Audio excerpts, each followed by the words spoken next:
बाबा जी द्वारा अपनी शरीर यात्रा के दौरान जो तमाम असहनीय कष्टों को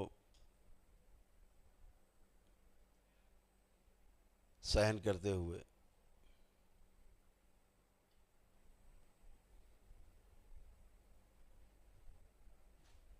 और तंत्र का कांटों भरा रास्ता जो अपनाया था, तब उनकी उम्र मात्र 13 वर्ष थी।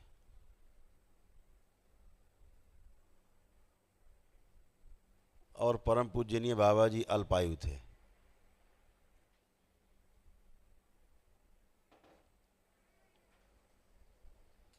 ज्योतिष शास्त्र की गणना के अनुसार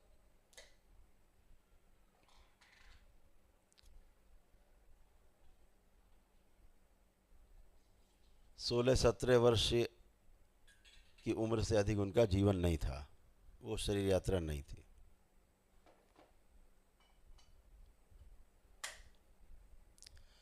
लेकिन परम पूजनीय बाबा जी के जो पिताश्री थे, वह भी स्वयं एक तंत्र के बहुत बड़े ज्ञानी थे।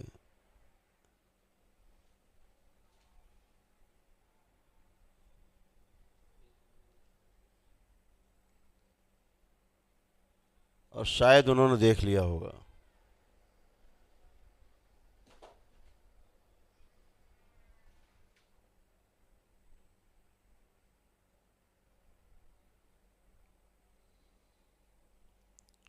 तो सृष्टि को तो कुछ और ही रचना रचनी थी। तो 13 वर्ष के अल्पायु बालक में जरूर सृष्टि के द्वारा ही कोई ऐसी घटना घटी होगी, संदेश आया होगा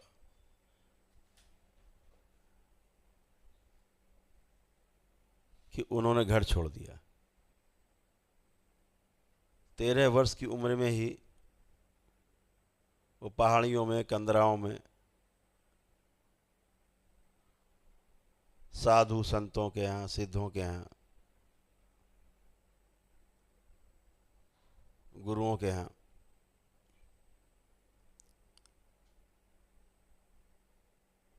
अपने गुरु की खोज में हाजिरी लगाने लगे।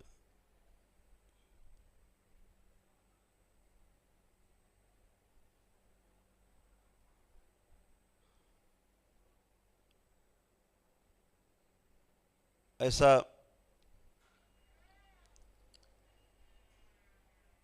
कहा जाता है कि संतों और साधु संतों के, गुरुओं के सानिध्य में जाने से तमाम रोग पाप दोष कट जाते हैं, क्योंकि हम में धीरे धीरे समझदारी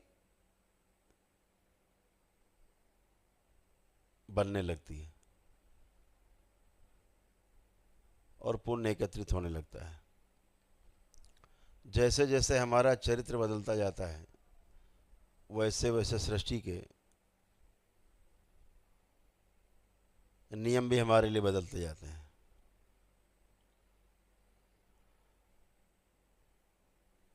जैसे हमारा सोचना विचारना होता है, उसके अनुसार हमारी आयु घटती है, बढ़ती जाती है।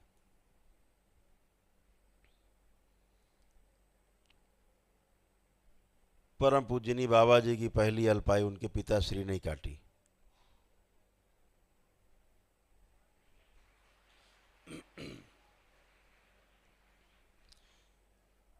क्योंकि तब तक उनमें बहुत पुण्य एकत्रित हो गए होंगे।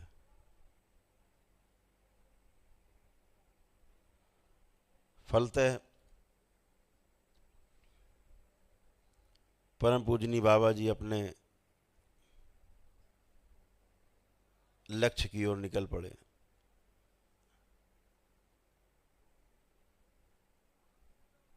बहुत सरल होने के साथ साथ जिद्दी स्वभाव भी था।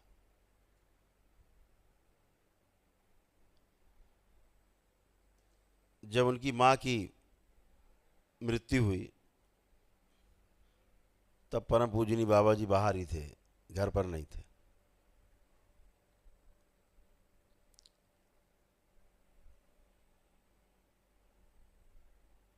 लेकिन उन्हें पता चल गया कि माँ शरीर छोड़ रही है, तो पहाड़ियों से कंदराओं से घर की ओर चल पड़े। उस समय इतने साधन नहीं होते थे, कहीं कहीं पर तो 3-4 दिन में ट्रेन आती जाती थी, वही ट्रेन जाती थी, फिर वही बाद में वापस आती थी, उसकी रिपेयरिंग होती थी, तमाम देखभाल होती थी, उसके दोबारा ओके मिलता था, तब वही ट्रेन वापस होती थी। ऐसे 2-3 दिन का गैप भी हो जाता था। लेकिन परम पूजनी बाबा जी जब पहुँचे तो उनकी माँ की शव यात्रा शमशान घाट पे पहुँच चुकी थी।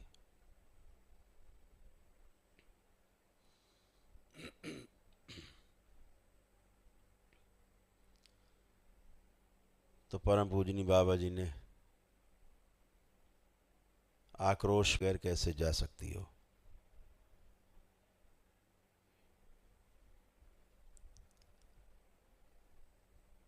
मुझसे बात करके ही जाना होगा।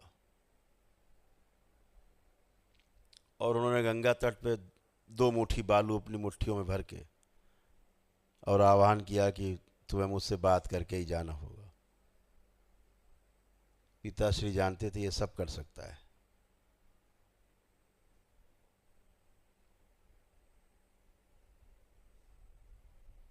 लेकिन माँ मोह में न फंसे, उसकी मुक्ति हो, इसके लिए उन्होंने अपने पुत्र से, परम पूजनी बाबा जी से आग्रह किया कि ऐसा मत करो। जिद पे अड़ गए तो हमें तो बात करना है, बिना बात किए कैसे जा सकते।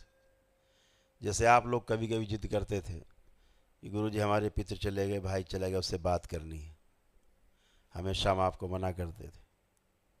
सबको मना करता हूँ आज भी, मत करो बात।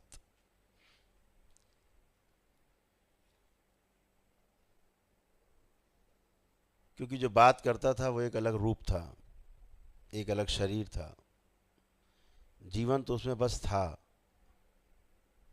सृष्टि के नियमों का पालन कर रहा था, बस, इससे अधिक कुछ नहीं।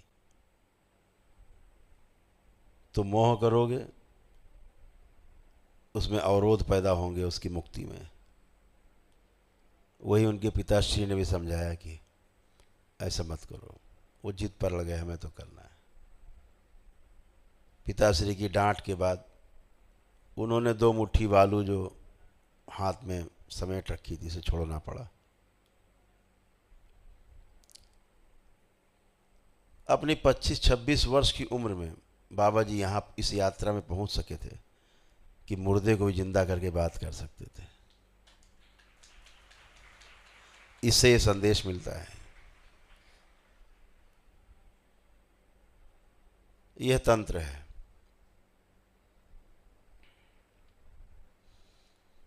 यह एक व्यवस्था है।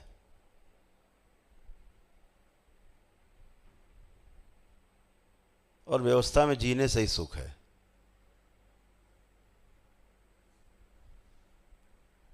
लेकिन तंत्र से सब कुछ संभव है। सृष्टि के इन 5 तत्वों के जो आधार हैं, उन पर नियंत्रण संभव है। और उस पर नियंत्रण होने के कारण ही आज परम पूजनी बाबा जी के तप और तपस्या से, माँ की शक्ति से, उसके संरक्षण से आप सब यहाँ आके स्वस्थ होते हो, एक दिन में स्वस्थ होते हो। ये उसी का प्रमाण है।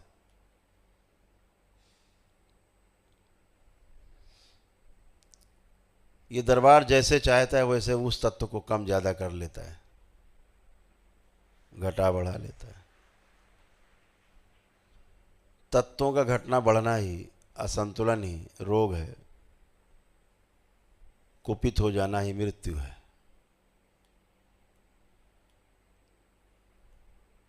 ये दरबार हर चीज़ संभव है इसके लिए। आपने देखा है, आपने अनुभव किया है।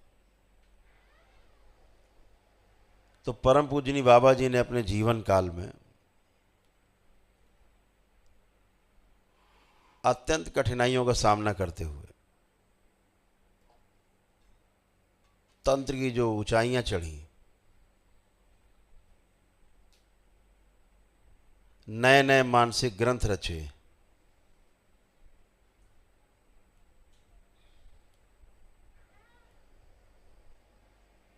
वो कठिनाइयां आपके सामने नहीं आने वाली।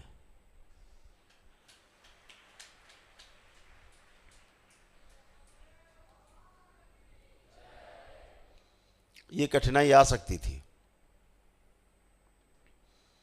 अगर परम पूजनीय बाबा जी पूर्ण नहीं होते। निश्चित रूप से कठिनाई आपके समक्ष भी आती। वो सिर्फ आपको विधि बता सकते थे, छोटी सी, सहयोग नहीं कर सकते थे। शरीर छोड़ने के बाद, देह त्याग करने के पश्चात फिर आपका वो सहयोग नहीं कर सकते थे। आज आप दरबार से जुड़ते हो, परम पूजनी बाबा और माँ सदैव आपके साथ ही रहते हैं।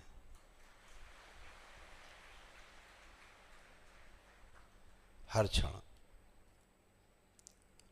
केवल आप आंख बंद करते हो और आपके शब्द निकलते हैं हृदय से, आंख खोलते हो पूरा हो जाता है। ये बाबा और माँ की शक्ति है।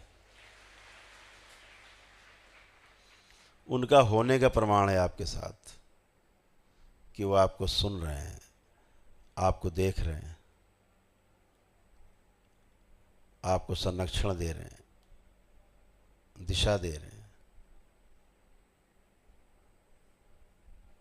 तो आज आप जिस पहली सीढ़ी पर, पहले पावदान पर तंत्र के अपने चरण रखने जा रहे हैं, ये बहुत महत्वपूर्ण है।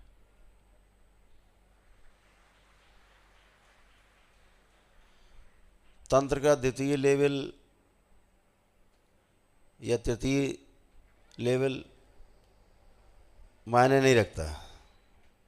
सबसे महत्वपूर्ण ये प्रथम चरण है, प्रथम लेवल है, पहला लेवल है, फर्स्ट लेवल है, जहां आपके गहरे संकल्प की आवश्यकता पड़ती है।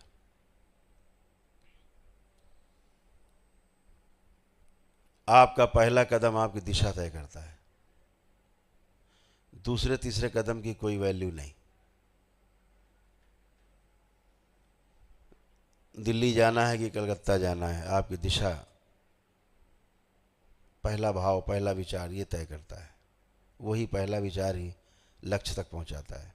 पहला विचार अगर कन्फ्यूजन है, भ्रम है, तो ना आप दिल्ली जा पाते ना कलकत्ता जा पाते।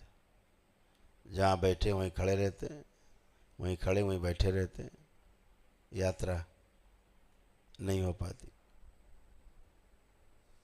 आज आपका जो दृढ़ संकल्प है कि हमें दीक्षा लेकर के कुछ अच्छा करना है, जितना ये भाव मजबूत होगा, आपको जितना मजबूत भाव होगा, निश्चित रूप से तंत्र के जो 21 सोपान हैं, 21 सीढ़ियां हैं, जो 21 चरण हैं, आपको बहुत छोटे लगेंगे। आने वाले 20 चरण बहुत छोटे छोटे लगेंगे। पहला चरण अगर हल्का हुआ तो आपको दूसरा ही चरण भारी लगने लगेगा। तो बहुत गहराई से आपको अपने संकल्प को मजबूत करना है कि चाहे कुछ भी हो जाए, हमें तंत्र के 21 चरण पूरे करने हैं, पूरा लक्ष्य प्राप्त करना है।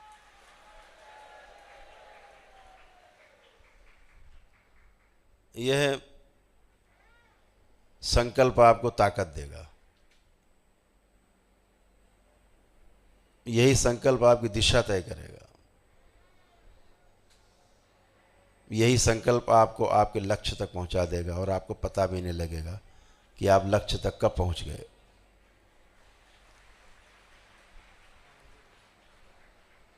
इस पृथ्वी पर पहली बार हो रहा है, इस करौली शंकर महादेव के दरबार में, बाबा और माँ के द्वारा रचित इस दरबार में पहली बार ऐसा हो रहा है कि तंत्र दीक्षा लेने वालों को घर छोड़ने की जरूरत नहीं, पहाड़ियों में, कंदराओं में जाने की जरूरत नहीं।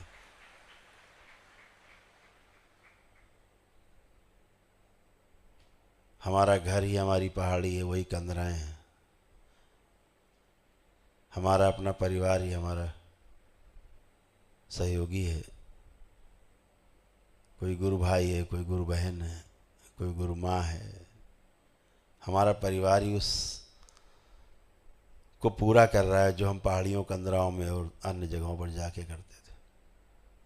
अपने घर में रहकर ही आप इतने सुरक्षित हैं कि आपकी सुरक्षा के साथ साथ आप अपने परिवार को भी सुरक्षा दे पाते हैं इस दीक्षा के बाद।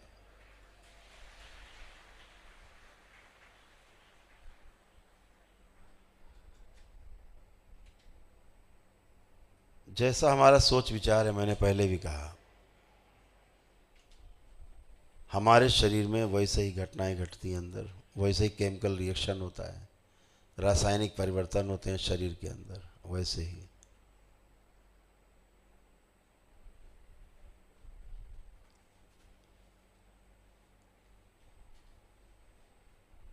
और फिर उसी हिसाब से हमारी उम्र तय होती है।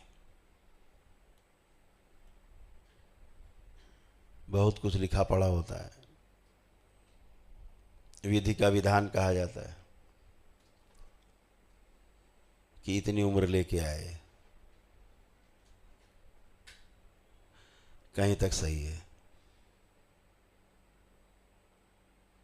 क्योंकि वो ज्योतिष ग्रंथ है, वह भी एक प्रकार का वेद ही है, उपवेद है। ज्योतिष शास्त्र कुछ भी गलत गणना नहीं करता, गणित कभी गलत नहीं होती। 99.99% गणित गलत नहीं होती, लेकिन गणित 100% सही भी नहीं होती।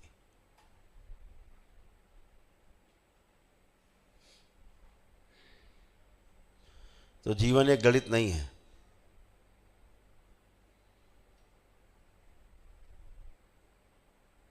जीवन एक अनुभव है। आपकी जीवन यात्रा अपने आप में आपके लिए एक शास्त्र है, वेद है, रामायण है, महाभारत है। आपका जीवन, आपकी जीवन यात्रा इन्हीं से गुजरती होगी। इस बात का सदैव ध्यान रखें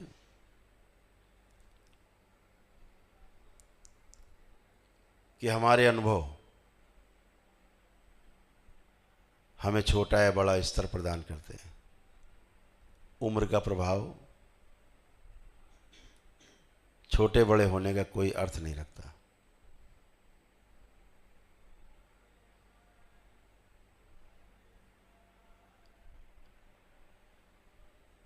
आदि गुरु शंकराचार्य जी बहुत कम उम्र में, लगभग 40 से भी कम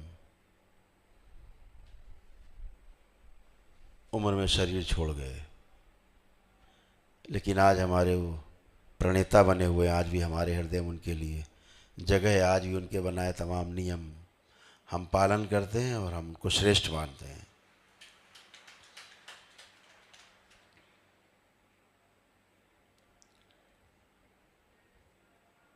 श्रेष्ठता हमारे अनुभव से तय होती है, उम्र से नहीं।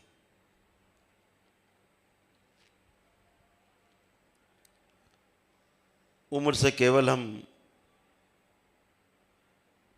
इतनी गणना कर पाते हैं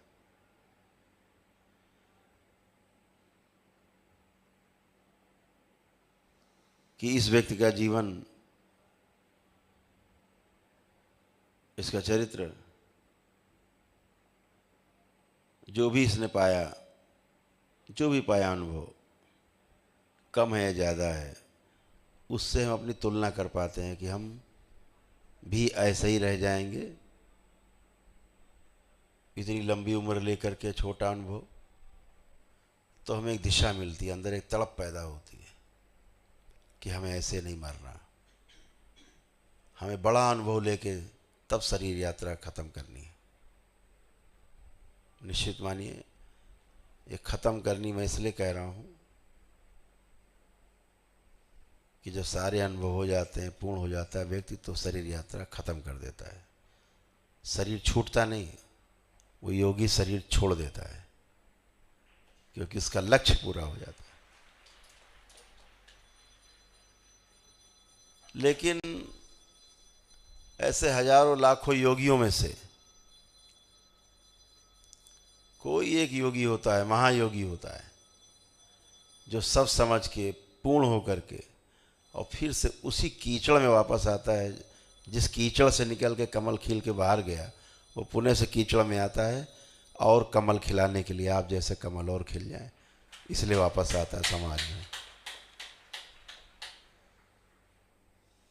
और समाज को दिशा देता है। परम पूजनीय बाबा जी जैसे लोग पूर्ण होने के बाद भी वापस लौटे घर। 40 वर्ष की उम्र में वापस घर लौटे, पूर्ण होकर। फिर अगले 111 वर्षों तक उस शरीर यात्रा में उन्होंने केवल लोक कल्याण किया, दूसरा कोई काम नहीं किया।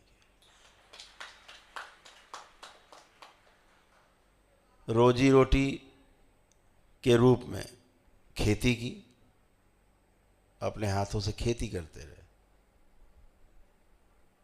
80 वर्ष की उम्र तक खेती करते रहे, जब तक शरीर बहुत मजबूत रहा। फिर खेती करवाते रहे। फिर एक ही पुत्र था, वो सब करते रहे। आशय मेरा कहने का ये है कि हम सभी परम पूजनीय बाबा जी के कृतज्ञ हैं कि उन्होंने पूर्ण होने के बाद हम सबको दिशा दी और तभी हमको मिल पाए, नहीं हमको कहाँ मिल पाते।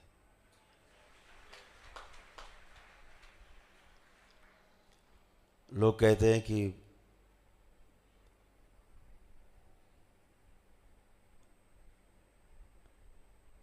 गुरु बना लिया, गुरु बनाया नहीं जाता, गुरु शिष्य बनाता है। शिष्य गुरु कभी बनाता नहीं। अंधा कैसे ढूंढेगा आंख वाले को? आंख वाला अंधे को ढूंढता है। शिष्य अंधे हैं, कुछ नहीं जानते, कुछ नहीं पता, अंधेरे में हाथ पैर मार रहे हैं। आंख वाला पकड़ लेता है, हाथ इधर आओ, तुम में योग्यता है, तुम में क्षमता है। आंख वाला ढूंढता है, गुरु ढूंढता है शिष्य को। तो ये भ्रम निकाल देना बेहतर होगा कि हमने गुरु को ढूंढ लिया। आप सिर्फ प्रयास करते हो, लेकिन इस परीक्षा में आप नहीं, गुरु पास होता है। आपको पहचान लेता है, आपको अपने जैसा बनाने की कोशिश करता है।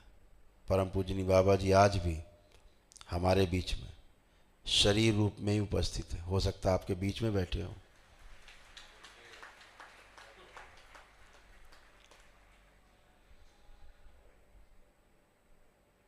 पहचानने के लिए आंखें चाहिए।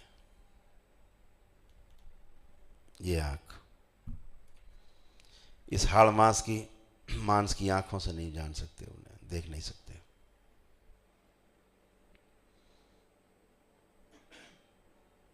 तो आप सब बहुत परम सौभाग्यशाली हैं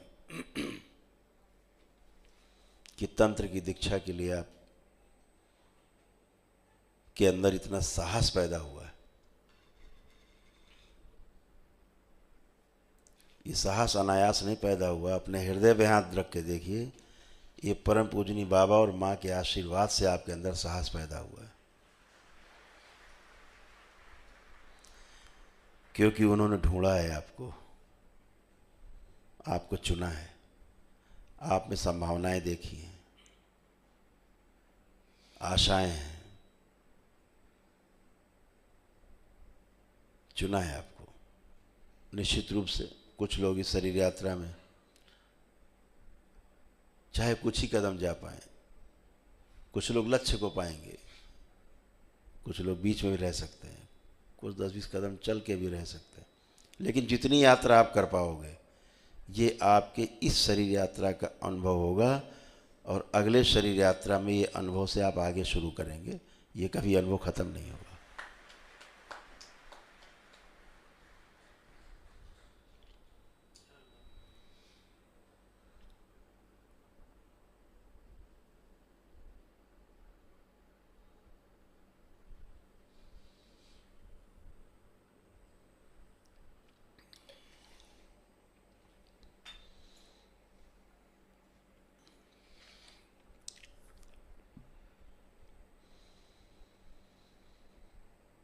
भगवान श्री कृष्ण श्रीमद् भागवत गीता में अध्याय 9 श्लोक 25 में कहते हैं, उसका भावार्थ है, अपनी शरीर यात्रा में, अपने जिंदा में, अपने जीवन काल में जिसकी आराधना पूजा करोगे, जिंदा में उसके साथ रहोगे, मर जाने के बाद भी उसके साथ रहना होता है। यात्रा में साथ साथ हैं, इस शरीर के न रहने के बाद भी आप उनके साथ साथ रहेंगे, कभी भटकोगे नहीं। भटकाने वाली चीज़ें समाप्त हो चुकी हैं, केवल संकल्प आपका मजबूत बना रहे, फिर भटकने का सवाल है नहीं, भटकना समाप्त हो चुका है।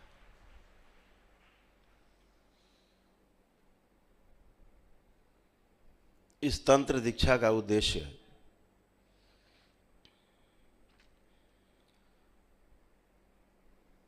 दूसरों की सहायता करने के साथ साथ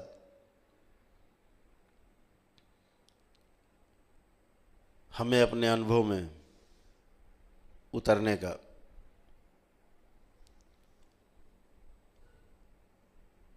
रास्ता बनाता है। यही अनुभव हमारी सीढ़ियां हैं, यही अनुभव हमें लक्ष्य तक ले जाएंगी। लक्ष्य है क्या?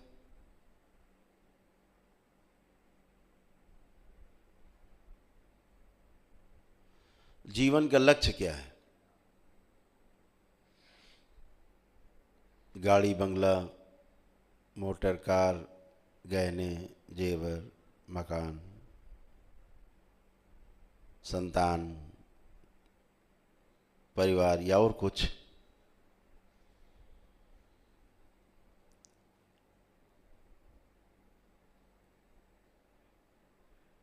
अपने अपने ज्ञान के आधार पर सबके लक्ष्य अलग अलग हो सकते हैं, लेकिन जब तंत्र दीक्षा में आप उतरते हैं तो लक्ष्य सिर्फ एक है,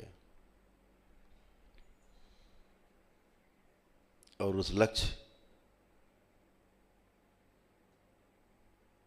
के लिए, जिसके लिए आप आज पहली सीढ़ी पे कदम रखने जा रहे हैं, उस लक्ष्य से केवल आपको समझ हासिल होगी।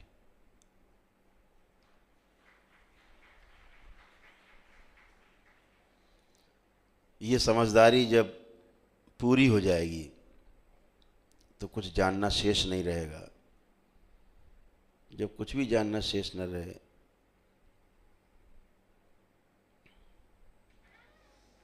तो पूर्णता होती है।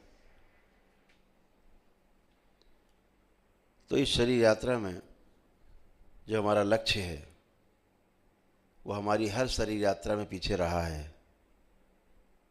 दुर्भाग्यवश अगर इसे आप नहीं पार कर पाए इस शरीर यात्रा में, तो अगली शरीर यात्रा में भी आपका लक्ष्य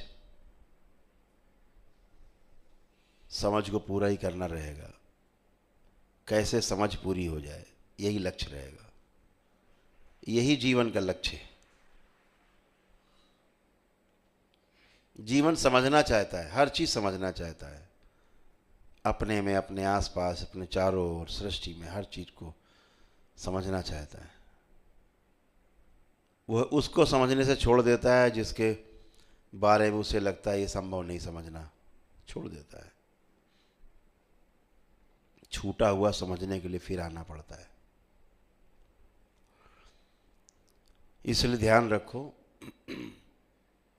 कोई भी चीज समझने के लिए कुछ छोटा बड़ा नहीं है। अगर छोटा है बड़ा कुछ भी है तो वह आपका संकल्प है। संकल्प आपका छोटा है तो बड़ी चीज नहीं समझ पाओगे। संकल्प आपका बड़ा है तो बड़ी से बड़ी चीज खुद सामने आएगी और आपको समझाएगी कि हम इस तरह से हैं।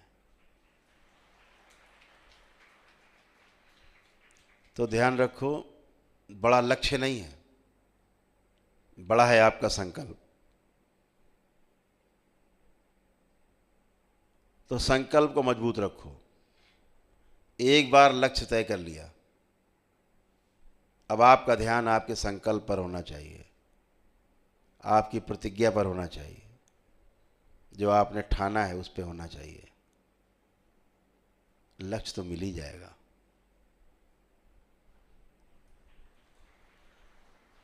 लक्ष्य तो होता ही भेदने के लिए है। तो ध्यान रखो, मजबूती हमें संकल्प में चाहिए। लक्ष्य को बार बार ध्यान देने से क्या होगा?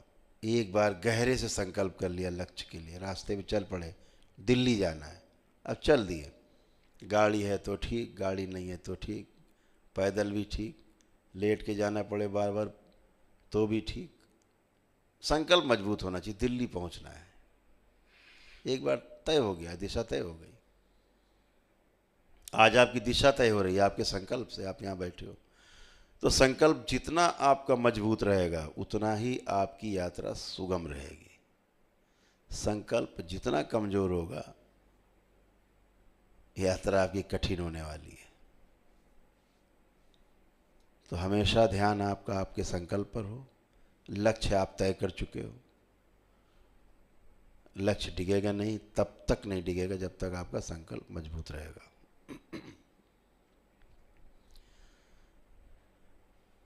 तो आप सभी को हमेशा ध्यान रखना है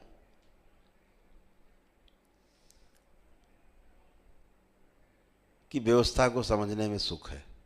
तंत्र एक व्यवस्था है, व्यवस्था दर्शाता है। आज आपके दरबार के पास वो शक्ति है, वह शक्ति पूरी सृष्टि से इस दरबार में है, एकत्रित है।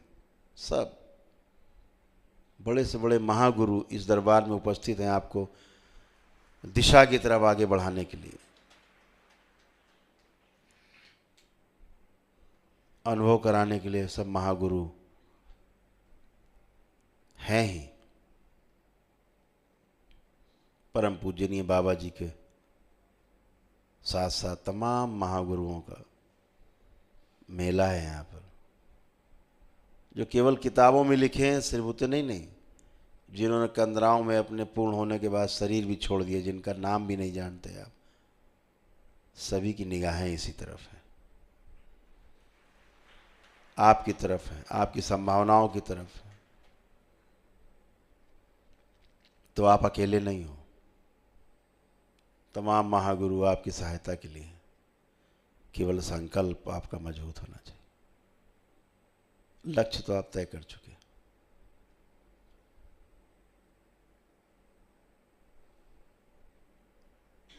यह शक्ति दरबार की आपकी कुंडलिनियों को क्षण में खोल सकती है, क्षण में बंद कर सकती है। क्षण में कुंडलिनी आपकी व्यवस्थित कर सकती है। जब तक कुंडलिनी व्यवस्थित नहीं होती तब तक मनुष्य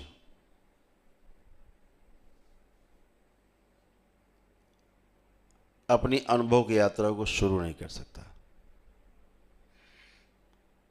और दरबार सबसे पहला यही कार्य करता है कि आपके संकल्प होते ही, करते ही सबसे पहले आपकी कुंडलिनी को मजबूत करता है, दिशा देता है, ताकतवर बनाता है, निरोगी बनाता है, प्रकाशित करता है।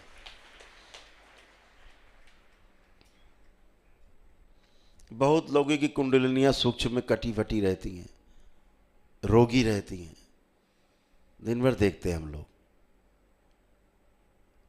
अगर कुंडलिनी को व्यवस्थित ना करें तो आप कभी, आपका शरीर भी स्वस्थ नहीं हो सकता, रोगी बना रहेगा। भोलेनाथ के गले में वासुकी अनायास नहीं है, आपके साथ भी आपके वासुकी, वो जोड़ा आपके साथ भी है कुंडलिनी के रूप में।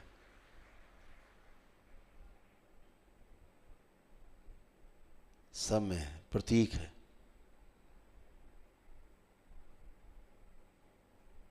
गले में नाग होने का क्या मतलब है? प्रतीक है।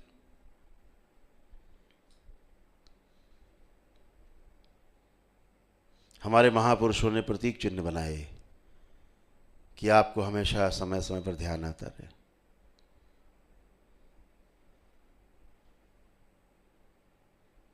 हमारी घरों में माताएं बिंदी क्यों लगाती हैं? माथे पर बिंदी लगाने का क्या महत्व है?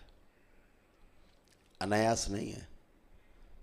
तमाम रूढ़िवादी लोग, दूसरे मजहब के लोग मजाक उड़ाते हैं कि वो माथे में चिपका लिया गोल गोल, हमारे यहाँ तो लगाते नहीं। तो अंदर से आवाज़ आती है तुम उसके बारे में जानते ही नहीं, इसलिए लगाते नहीं।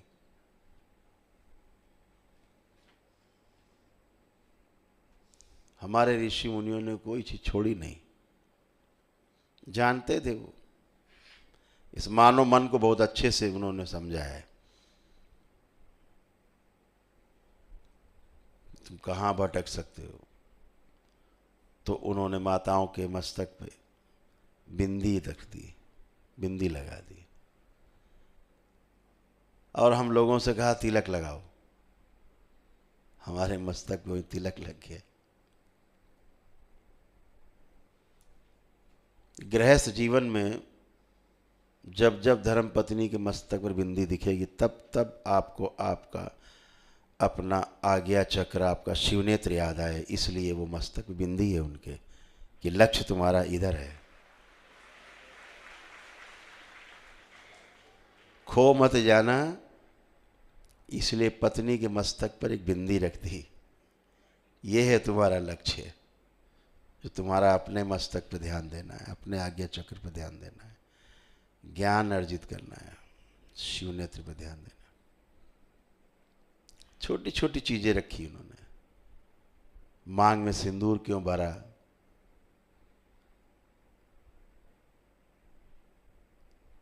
महिलाओं को ढीले वस्त्र ही क्यों पहनाए?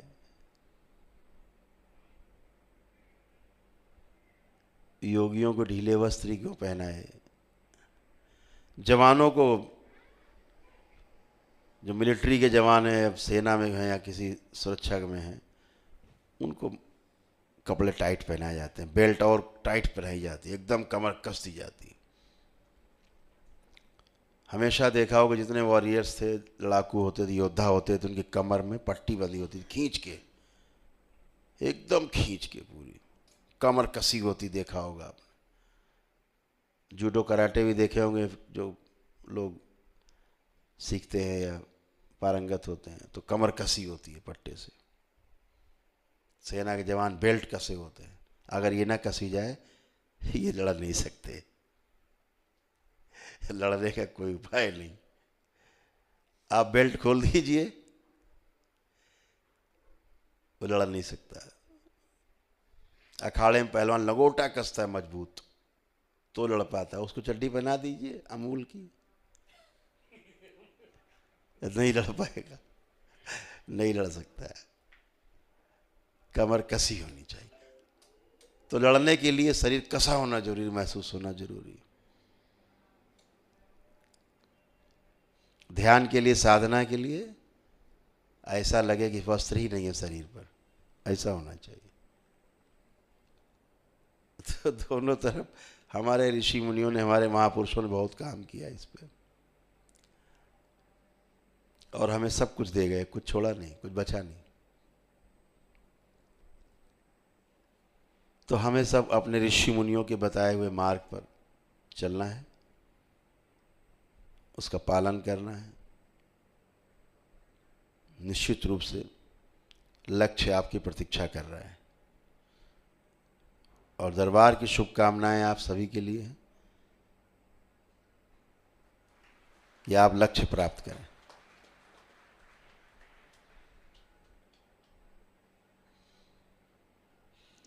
स्कूल में भी टीचर की क्लास में 50 बच्चे अगर होते हैं, टीचर का प्रयास रहता है कि 50 के 50 फर्स्ट डिवीजन आए।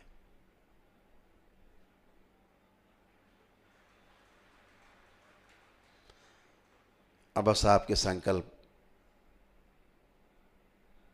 की आवश्यकता पड़ती है केवल, कि आपका संकल्प कितना मजबूत है। मैं फिर वही बात कहता हूँ, कल भी मैंने कहा, ध्यान रखो, स्कूल में, कॉलेज में पास होने के लिए, फर्स्ट डिवीज़न लाने के लिए 60% से ऊपर नंबर ले आए, आप पास हो गए, फर्स्ट डिवीज़न हो गए। बोले हम फर्स्ट डिवीज़न पास हो गए। यहाँ कोई भी डिवीजन नहीं है, यहाँ कुछ भी डिवीजन नहीं है, कुछ भी डिवाइड नहीं होता। यहाँ 100 में 100 चाहिए, 100% संकल्प चाहिए आपका। अगर आपका संकल्प 99% है, 99.999% है, आप अनुत्तीर्ण हैं। आप ये कहा जा सकता है आपके लिए कि आप अच्छे साधक हैं, तो आप अच्छे साधक बन गए हैं। अभी अच्छा साधक होने के लिए 100% चाहिए। बनने के लिए तो चलेगा, 10% चलेगा, 10% चलेगा, 50% चलेगा, 99% चलेगा बनने के लिए। लेकिन अच्छा साधक होने के लिए, पूर्ण होने के लिए 100% ही पात्रता है। पात्रता में 0.001% की कमी आपको अगले जीवन को भोगने के लिए रास्ता खोल देती है। 84 लाख योनियों को आप तभी भेज सकते हैं जब आपका संकल्प 100% हो। इसीलिए आपका संकल्प ही महत्वपूर्ण है। ये बार बार मैं आपसे कह रहा हूँ, जब भी संकल्प डगमगाए, बाबा को याद करना, माँ को याद करना, आँख बंद करके बोलना, बाबा मेरी वो स्मृति काट दी जाए, नष्ट कर दी जाए जो मेरे संकल्प को पूरा करने में बाधा पैदा कर रही, मेरे संकल्प को डगमगा रही है। इस स्मृति को काट दिया जाए। संकल्प करोगे, 3 बार ओम नमः शिवाय बोलोगे, बाबा माँ को प्रणाम करके, आपका संकल्प फिर सुरक्षित हो जाएगा, गंदगी साफ हो जाएगी। आपके पास ऐसे अस्त्र है संकल्प के, केवल इच्छा करना है आपको। सबकी दृष्टि आप पर है। जो आपकी दृष्टि में नहीं, इसका अर्थ ये नहीं कि वो उनकी दृष्टि आप पर नहीं, सब पर दृष्टि है उनकी। तो आप हमेशा अपने जीवन में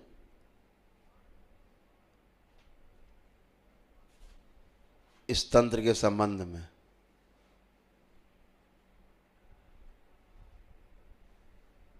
जब भी कोई बाधा उत्पन्न हो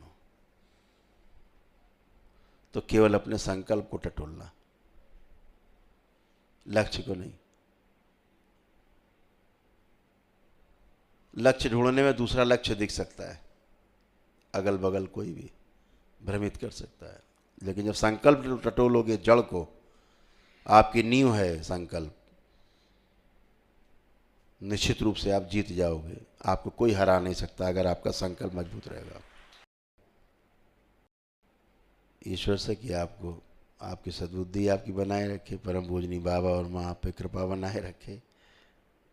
परम पूजनी हमारी माँ आप पे कृपा बनाए रखे। भगवान भोलेनाथ आप सब पे कृपा बनाए रखे। तो अभी बातें तो बहुत करते रहेंगे, दिन भर करते रहेंगे आपसे, आप थक जाओगे, हमारी बात नहीं खत्म होगी।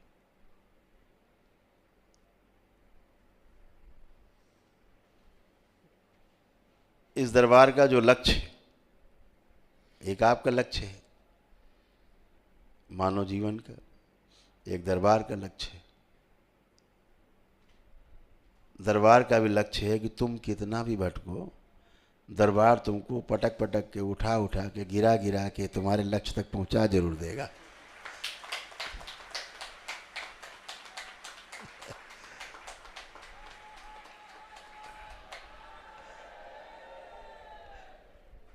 गांव की भाषा में बात हमने कह दी, देहाती भाषा में बात हमने करी, पहुंचा जरूर देगा आपको लक्ष्य तक।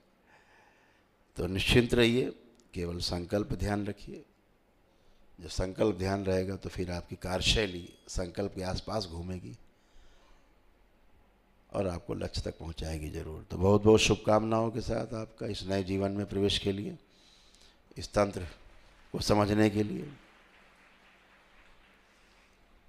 इस नई विधा के लिए, इस कलयुग में कि आप गृहस्थ होते हुए भी आप तंत्र को समझ सकते हैं, जी सकते हैं, दूसरों को समझा सकते हैं। उसके लिए आप तैयार हो रहे हैं। बहुत बहुत शुभकामनाएं आपके नए जीवन के लिए। पुण्य से हरि हर।